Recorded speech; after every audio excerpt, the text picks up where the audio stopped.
Welcome to Exploring the Arts. We're here at the Ipswich Museum. We're going to interview one of Ipswich's finest photographers, Dorothy Maloney. Dorothy Kerper Monnelly. Kerper Monnelly, I'm sorry. It's okay. But anyway, welcome to Exploring the Arts. They can edit all kinds of things here. Okay. First of all, I understand you started photography at a relatively young age. Can you tell me about your first interest in photography? Well, as a child, I always was the one with the camera at the birthday parties and everywhere else. I think it might have been my father, who was a radiologist and was interested in photography and had a little darkroom that he liked to fool around in. So I've always been a photographer, going through 35 millimeter onto medium format, and finally, for the last 35 years or so, large format, which means the negative is 4x5. Mm-hmm. Have you, excuse me, have you always worked in black and white? Well, now I'm using a digital camera, so all my images are first in color, and I'm sort of evaluating them and trying to really still, I realize that I'm still seeing in black and white, and it's very easy to convert them on the computer. What is it about the black and white that you like? I think part of it is the simplicity. Mm-hmm. And because of the simplicity, there's a clarity of form and feeling that, to me, is stronger in many ways than color. It's just kind of takes away maybe the stimulus of color and gets you more to the core of the structure and the feeling that's there in the image. Mm-hmm. All my friends in color photography are going to shoot me. Subject matter. I don't see many people in your work. I see mostly landscapes and icescapes and treescapes. And Yeah. Is there a reason for that? I think that's what draws me. I love the natural landscape, and it does something for me. I like to find. It's a process of discovery to find a composition in the landscape that has the simplicity of form and the feeling of. Usually, if you look at them, they're mostly pretty peaceful Mm-hmm. and balanced. So I guess that's why. You showed me several of these photographs dealing with, you call them your ice photographs. Tell us a little about those. Well, those are quite abstract, and I think they've always been my favorites. It has to be about 10 degrees or colder, and I've got all the gear to wear to be able to stand around for hours. And especially working with a big camera, it's a very slow, deliberate process. I have my favorite places. I think, again, it's this miracle of finding a delicate form in the midst of the winter, and usually the form is created by flowing water that has frozen. So there's again there's a natural structure to it that makes sense, and to me is incredibly beautiful. Two of my images are in the National Museum for Women in the Arts in DC, and I think that was 1991. I'm very proud of that. In terms of darkroom, do you use a darkroom anymore? Is that something No. you don't use anymore? No. And why is that? Well, I'm not using film anymore either, so it just kind of, I think I was seduced by the digital revolution, but I also was ready to move on and explore something new. Are you happy with the digital? I am. I'm enjoying it, but I look at these images and I look at the things that you can achieve with the big negative, and the jury's still out, but I think that there's a quality that you get from the large negative in terms of the fine detail and the very soft, everything is in focus. So it's hard to beat it. So how do you compensate for that with a digital camera if you can't have the big negative that you like? There's a lot you can do on the computer. Is it computer? To sharpen. Mm-hmm. It's too bad I don't have a. It's a totally different I'll- world, isn't it? Yeah, I'll have some computer images here. I love the computer images too, the digital images. But these are, This these is are, sort these are of- not computer images, No, are these they? are darkroom images. These are my children. These are your children. Speaking of children, I see you have a book here in your lap. It's called For My Daughters. Can you tell us about this book? Well, my mother loved to write poetry and was always submitting her poems for publication, and I don't believe she ever was published. And when we were breaking up the home, I took the big cardboard box full of poetry, and it went with me everywhere that we moved around the country. And finally, when my Great Marsh book was out there and I was ready for another project, I pulled out the cardboard box and spread it out and started working on it. And I started by just reading and reading and reading poetry and selecting the poems that I felt that I could work with visually. Could you give us an example of one of the poems? Yeah, well, I'll And read you the one images, yeah. that goes with the title of the book, For My Daughters. And how many daughters do you have? I have one daughter and one son. Okay. So, and she had two daughters, and I'm the younger one, I'm the baby. No, I can't find it. Well, here's one, Life impinges my children. I love the ivory tower of my dreams, but oh, I thank thee, God, with my whole heart for the insistent beat of human fists upon that ivory door and the persistent voices crying there that call me forth. And Let's hold up Can you take a look at that? this is an image that I took at Acadia National Park of a mother and her ducklings. And it seemed to be the right. Well, see if I can- I'd like to comment on this myself. I find this, because I like to draw, I love drawing. And this is very graphic almost for me. You have these beautiful like horizontal lines here and vertical lines here, and again horizontal over here with the ducks. And it's done like in almost 3 different phases. I'm just remembering something as you're talking about this picture. I was all set up taking this picture and the ducks came through.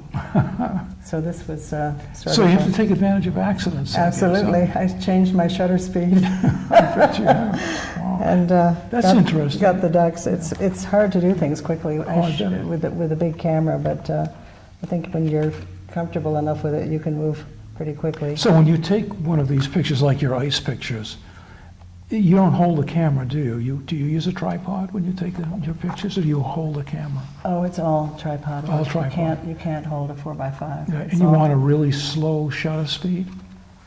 Well, what you really want is depth of field. Okay. Will And you that's- explain what depth of field is? Well, when you're taking a picture, no matter what kind of camera you're using, there's a couple of factors, and one is how big the hole is that you're taking the picture through, and that's depth of field. The smaller the hole, the sharper the image. You can just tell that by, I've actually demonstrated this by having children look through a piece of cardboard with a big hole as opposed to a little hole. So that's your depth of field. And then your shutter speed will stop the action. And a lot of things, if they're totally still, you don't need to worry about being at a 60th or 125th. You can take it. I've taken some images at like 2 minutes. Doesn't matter, although it starts to degrade a little bit when you're taking too slow an image. But what you really, for most images, for instance, this ice pattern, probably most of the ice patterns were still, and I probably took them maybe at a 30th or 15th of a second. I didn't have to stop any motion. Do you also worry about the time of day when you take your Well, it's not time of day as much as it is quality of light. light? Yeah. And the light, I love sort of silvery, soft light, harsh, the kind of harsh light that has black shadows and burned out highlights you really can't do anything with that in the darkroom, whether you're working So- in color or black and white. So let's say you're walking down at Cranes Beach, as an example, and you have your camera with you. All of a sudden, something catches your interest to take a photograph of that. How do you judge what the image is you want, or what's happening in front of you that says, that's what I want to take? Well, I'm always looking for patterns, and I'm looking for balance and structure. And I actually have got a lot of pictures that I've taken on the floor, so to speak, of Crane Beach. Sand patterns, and a lot of it has to do with framing. You're trying to decide how much of it, where you want to start it and finish it. Initially, it has to grab you. You can't, if I don't feel something and have some kind of a sense that that's an exciting visual image, why I don't work on it. I can tell you briefly, after 9/11, I went to the beach with my camera, just feeling the way I think we all felt, and discovered these very, very faint sand patterns, and started photographing my brains out, I couldn't stop. And I got all done, and I realized I felt better. You felt better. And what do you suppose the ripples in the sand it's just, were symbolic of for you? Well, it was me. I was barely there. I was so devastated. But I ended up calling it my reconciliation series because it helped me. When a viewer views one of your works, what do you want them to get out of it? I think probably the first thing I'd like them to have is the feeling that's in the image. I'd like them to look at the image that's on the postcard. I'm looking at it now on the wall. It has a little boat sitting there forlornly on the muddy low tide. And to me, there's just a wonderful sense of peace and also expectancy. Something good will happen. Boat symbolizes some kind of movement or travel. There's going to be, someone's going to have some fun with that boat. It's a beautiful, open, very inviting place, and I think it's incredibly beautiful. And then, of course, there's the paradox that it's all silvery mud and you can't really go anywhere in a boat for at least half a day. So I just hope that I think with all of the images, I want them to feel, maybe not what I felt, but I hope that they'll feel something, be drawn in and take something away with them. Now you said you taught school as well, right? Well, yes. Originally I was a philosophy major, then I went and got a master's in teaching, and I taught children with learning disabilities, I taught delinquent boys, I taught gifted children, I taught all kinds of kids. Did the photography come into play with your teaching at all? I think it did. Almost in every case, it was, I like to do a lot of hands-on things, and I like to talk about seeing, and I also like to help them think about themselves and who they were and how they could grow and develop. So there would be ways that we would do something with photography. I'd like to hear another one of your mother's poems. Well, I found the For My Daughters, which is what the poem is called. Happiness hovers like a butterfly. Be still and let it come to rest, clinging with fragile flutterings. Drink deeply of its beauty then, but be most careful when you touch its iridescent wings. Let's send this picture here. That's newly fallen snow on a branch, and you can be sure what would happen if you even sneezed. Absolutely. Yeah. That's lovely. Thank you. So you started photographing as a child with a little camera, documenting the happenings of your family, and now you're doing these beautiful documentations of like the town of Ipswich and this marsh area and so on. Have you exhausted all of your material? Never. No? I mean, there's still more out there? Oh, I think there might be. Yeah. I probably am pretty close to the subjects that I love the best, and I think it's the abstract forms that you find in nature, but they're everywhere. Do you have a favorite place here in Ipswich that you like to photograph? The marsh. The marsh, right. What is it about the marsh you like so much? Well, that's a good question. I don't think about these things. I just sort of respond. But I think one of it is it's a peaceful, quiet, open place. It's very open, uncluttered, and natural. And then there's the mystery that's created by the changing light and the changing tides, and so there's always a different subject. There's another piece you have on the wall over here that really intrigued me, and that was the one with the grasses with the water droplets on them. That was really an amazing piece of work you did. Can you tell us more about it? Well, And why you decided to do it? It was a gift, but I think in the 80s, I was looking back through my file cabinet today, and almost entirely through the 80s, I was photographing for the Trust for Public Land, for Essex County Greenbelt, for the Trustees of Reservations. I was doing a lot of photography for conservation groups and was trying to do something useful with my photography. And for the Nature Conservancy, I actually went and photographed what they call their last great places. And so... That's interesting. Are you afraid some of these great places won't be here in the future? Or? Well, no, because they've been protected. They have been. That's the beauty of it. And I did a lot of that for Essex County Greenbelt too, photographing their properties. Mm-hmm. So, in terms of your photography, what do you use for a camera? well, now I'm using a Nikon, A Nikon. and I have several lenses, yeah. and I still use a light meter sometimes to double check myself. But In your lenses, do you have favorite lenses that you use, or well, different lenses for different kinds of detail that you want? I'm not really heavily invested in the digital camera field, but I have a telephoto that's a lot of fun. I was photographing the surface of the water up at Acadia the other day. I could just tell by looking at it that it was very beautiful if I could just grab it. So I put my 300 on and grabbed it, and it was just unbelievably beautiful, just like a tapestry.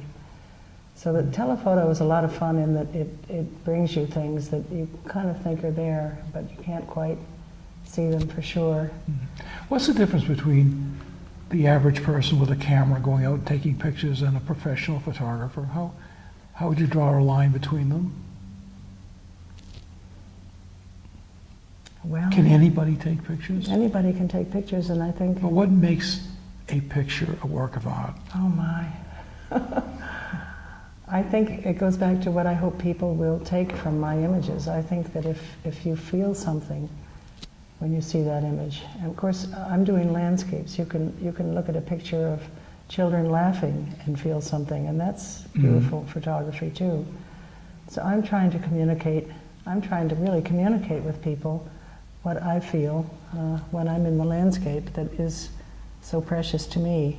Now, the novice photographer would go out and walk through all of these places you've been and not see any of those things. Well, they might. I think another difference is that I probably have the finest equipment I could have to do what I want to do. I bet because you it's could so do it important without to- the finest equipment. Well, I bet you that's could do your it with kind. an old I bet you could do it with no Brownie camera. I know equipment's important, but there's a Yeah. difference. I'm trying to get at the essence of what is an artist. We have photographers who are artists, and we have photographers who are photographers. Well, But there is a difference, and what is the fine difference? Well, you know, there's an active concentration when you're not there, where you're so merged with the scene. I mean, I've been thinking about this, and I'll sort of, when I'm all through with photographing, that's one reason it's so refreshing. It's nice to get away from yourself, but it's very absorbing. And Have you ever had moments taking pictures that, oh, I missed that shot, I missed that opportunity, I didn't get what I really wanted to? oh yeah, Does that happen often? that happens. And how do you know when you got something really special? Oh, it's so exciting. Well, you just, of course now, with digital photography, you just look at your little window in the back and say, oh, I got it.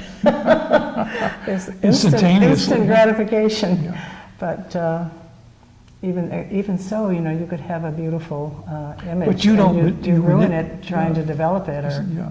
you know, there's all the processing, whereas now it's instant. Do you miss the darkroom, developing your own negatives? sort of think of it as a period that I went through, and I'd be in there with my music, you know, hour after hour after hour, and I never got tired of it. No. Wasn't it like magic when you'd put it into the developer Yeah, and all of a sudden the things are- moment that the Yeah. image would come up Yeah. and the developer would be very I'm wonderful. also curious about the paper you use for your images. What do you use? Oh boy, can I remember what the papers were? And sizes too. You get some very nice. Yeah, it's pretty much Ilford papers. Mhm. And the store is closed now. I used to go to Calumet Photo in Cambridge and stock up on paper. So now when you do a digital picture and you want to have it printed, how do you do that? I print it on the computer. Oh, you print it on the computer? And I've got a You nice have a big digital printer, huh? printer. Oh, I see. And I think I might get a bigger one. Oh, good. And good. it's fun. Yeah, I bet. Wow. And you can make the changes and the adjustments just the way you do in the darkroom. Because even so, there's a difference between what you see on the computer screen and the image that comes out of the printer. And you learn to sort of refine and get them so that you can have it be the way you want it to be on the screen. Sometimes you have to make some adjustments. I know, of course, in the computer they have a thing called like Photoshop, right? You don't Photoshop anything, do you? Well, there's nothing disgraceful about Photoshop. No? Okay. What's lovely is you put something into Photoshop and you can take the shine off somebody's nose, or you can, crop it where And you you do want that in the to crop. darkroom too, wouldn't you? Yeah. Dodging and burning. Yeah, right, exactly. So I just that's what I use. I use Photoshop the way I would use the darkroom. Mhm. If there's something that I want to change a little bit, I don't use it to superimpose Okay. another. Now, tell me, how long will this exhibit be up here? This is up until October. Oh, wonderful. Are you having an opening or? The opening is this Friday, the 11th, from Mhm. 6 to 8. And I have to say Stephanie Gaskins, who's really, it was her brainstorm. We've been friends for years, and at all the little gatherings why we would talk about someday we'd do a show, and we finally have done it. So now what are we going to talk about? Plenty to talk about. Yeah. Plenty to talk about. I noticed that a lot of the work that you have on the wall too has a lot to do with, like you said, abstraction. But it isn't abstracting to abstract, it's what you see, like in the textures of some of the trees and the ground, and you get these really nice tight shots of these. So when you first look at them, the viewer might say, I don't know what that is, but boy, that's really something. So you really do look for patterns and things, don't you? I look for patterns. I love to get a sort of a tactile sense. I think in all my pictures I like you to and you get that tactile sense with detail, with exquisite, sharp detail. But I think then you get the larger feeling by moving on into maybe a larger image. Okay. But I think if you went and looked at all the images, you'd see somewhere there's a place where you can touch. We didn't mention this book either, have we yet? Oh, that was my first book. Yeah. Could you tell us something about this book? Well, this is Between Land and Sea, the Great Marsh. It's been a very successful book. My book people tell me that it's basically sold out. I'm trying to get a hold of some of the last copies of it. When was this published? I think it was about 2004. Okay. Anyway, most of the images are right here in the Ipswich area, and this is, again, I didn't have an intent to do a book on the Great Marsh. I just found that I was building this tremendous portfolio of work and I wanted to put it together. And I found a wonderful writer, Doug Stewart, who tells the story of the Great Marsh. And it's a great testament to conservation, really, that so much of the marsh has been protected and is going to stay as pristine as it is. Oh, that's great. Well, Dorothy, I think we've sort of come to the end of our interview. And I want to thank you so much for having us here at the museum and getting a chance to see your beautiful work. Well, thank you. I've enjoyed talking with you. Thank you. Well, everybody, that's the end of Exploring Art today at the Ipswich Museum. Come and see this exhibit. You're going to be really moved by Dorothy's work, as I am. Thank you.